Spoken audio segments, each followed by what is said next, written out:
Jim Carrey has this magnetic charm that makes you root for him no matter what character he plays. And now, he's teasing us with the possibility of returning as Stanley Ipkiss in The Mask. Can you believe it? The man who danced his way into our hearts with a green face and banana yellow zoot suit might just make a comeback, but he's not saying yes outright. In typical Carrey fashion, he's leaving us dangling like a carrot on a string. Carrey said he's not against the idea, but stressed it would take the right idea to make it happen. It's not about the money, he insists, although he joked about that too. He described his supposed retirement as more of a power-resting phase. I mean, only Jim Carrey could make semi-retirement sound like charging up for the next big adventure. And really, who wouldn't want to see him don the mask again? The original film, released in 1994, was a massive hit. Critics loved it, audiences loved it, even the box office loved it. The movie raked in over $351 million on a $23 million budget. It's like Hollywood's version of finding a $20 bill in your jeans pocket. But let's not talk about Son of the Mask. That sequel, which came out in 2005 without Carrey, was an unmitigated disaster. If the original was a fine wine, Son of the Mask was vinegar. Rotten Tomatoes might as well have handed it a participation trophy. Now, Carrey's philosophy on sequels is refreshingly grounded. He's not just going to slap on some green face paint and call it a day. As soon as a good idea comes your way, or a group of people that you really enjoyed working with, he said. So if the stars align and the script doesn't make him cringe, he's in. But he's not about to rush into anything which makes sense.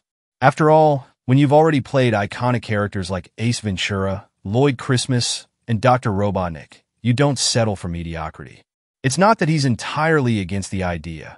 He's revisited characters like Lloyd Christmas in Dumb and Dumber 2 and Drive Robotnik in Sonic the Hedgehog 2. But for him to consider a sequel, it has to bring something fresh to the table. No rehashing old gags or riding on nostalgia. It needs a spark, something visionary. In other words, he's not coming back just to cash a check. In a 2020 interview with wfu.dhk, Carrey said he'd only return to The Mask if the right filmmaker was involved. His exact words were, "I would only do it if it was some crazy visionary filmmaker." Now that's a high bar. We're talking about someone who can match Carrey's manic energy and take the story to new heights. And no, he didn't drop any names in that interview, but in another conversation about Ace Ventura, he did mention Christopher Nolan. Yeah, you heard that right. Christopher freaking Nolan. Can you imagine? A Nolan-directed The Mask would probably involve time loops, existential crises, and a very brooding Stanley Ipkiss. Okay, maybe not Nolan, but the point stands. Carrey's looking for a director with a bold, unique vision. But the creator of The Mask, Mike Richardson, has also thrown out some ideas about revisiting the franchise. Back in 2019, he told Forbes he'd like to see a new take on the story, possibly with someone else wearing the mask. He even hinted at a specific actor he had in mind, though he wouldn't name names. Richardson's not wrong, though. The comics the movie was based on are packed with possibilities. In one storyline, a young girl named Emily Tuttle dons the mask to get back at her bullies. In another, a police officer uses it to fight crime, but ends up paying a heavy price for the mask's chaotic influence. The point is, the mask's magic can transform anyone, which opens up endless casting options. Still, let's be real. Fans want Jim Carrey. Sure, you could hand the mask to another actor, maybe even an up-and-coming comedian with the physicality to pull it off. But would it feel the same? Carrey brought something to the role that's almost impossible to replicate. The way he blended slapstick, improv, and sheer lunacy was lightning in a bottle. And it's not just about the comedy. There's heart in his performance, too. Stanley Ipkiss isn't just a cartoon character come to life. He's an underdog, a guy who's stuck in the grind of everyday life until he stumbles onto something extraordinary. That's why we root for him. Back in the 1990s, he wasn't just a comedic genius. He was the comedic genius. His career skyrocketed so fast it left the Hollywood bigwigs scrambling to keep up. Jim's acting career kicked off in 1983 with a direct-to-video comedy that most people have never heard of. Through the 1980s, he played small roles in movies like Once Bitten and Earth Girls Are Easy. Nothing major, but enough to show the world a glimpse of his larger-than-life personality. However, the 1990s were when things really started to pick up, and by 1994, Jim was unstoppable.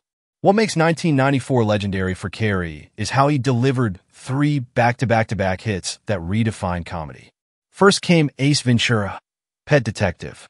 Let's be real, if you haven't mimicked Ace's ridiculous, alrighty then, are you even living? Critics may have hated it, but audiences couldn't get enough. The film became a box office sensation, and Ace Ventura turned into one of the most recognizable characters in pop culture. Before audiences could catch their breath, Jim dropped his second bombshell, The Mask. Who else could make a green-faced mischief maker this unforgettable as Stanley Ipkiss, a mild-mannered bank clerk turned magical chaos machine? Carrey proved he was more than just a funny guy. He was a master of physical comedy. The movie was a hit with critics and audiences, cementing his place as a superstar. Sure, the sequel was a disaster, but hey, let's not blame Jim for that. Then came Dumb and Dumber, a comedy masterpiece that paired Carrey with Jeff Daniels. Lloyd Christmas and Harry Dunn were 2 of the dumbest, yet most lovable characters to ever grace the screen. Their road trip to return a briefcase full of ransom money was comedy gold. Critics may have rolled their eyes, but the box office didn't lie. Dumb and Dumber was a smash hit, and it showed that Carrey could do more than just goofy antics.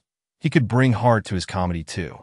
By the end of 1994, Jim Carrey wasn't just famous, he was a Hollywood A-lister. It's wild to think that just a year earlier, he was known for his small roles and quirky TV appearances. But with Ace Ventura, The Mask, and Dumb and Dumber, he became a household name. This kind of meteoric rise doesn't happen often in Hollywood. Most actors have 1 breakout movie, maybe 2, but 3 in 1 year? That's practically unheard of. What's even more impressive is how these movies opened doors for Carrey. After 1994, his career hit overdrive. He joined the Batman universe as the Riddler in Batman Forever, proved he could do slapstick with heart in Liar Liar, and dabbled in darker comedy with The Cable Guy. Then came The Truman Show in 1998, where Carrey surprised everyone with his dramatic chops. By the end of the decade, he wasn't just a comedy star. He was a versatile actor with an impressive range. But Carrey didn't stop at comedy. Over the years, he's taken on more dramatic roles, like in Eternal Sunshine of the Spotless Mind, proving he's not just a one-trick pony. And more recently, he's become the face of Dr. Robotnik in the Sonic the Hedgehog franchise, showing he still has that larger-than-life charisma that made him famous in the first place. So where does that leave us? For now, it seems like Carrey's stance on a sequel hasn't changed. He's open to it, but only if the right person comes along to steer the ship. And honestly, that's not a bad thing. A mediocre sequel could tarnish the legacy of the original, and nobody wants that.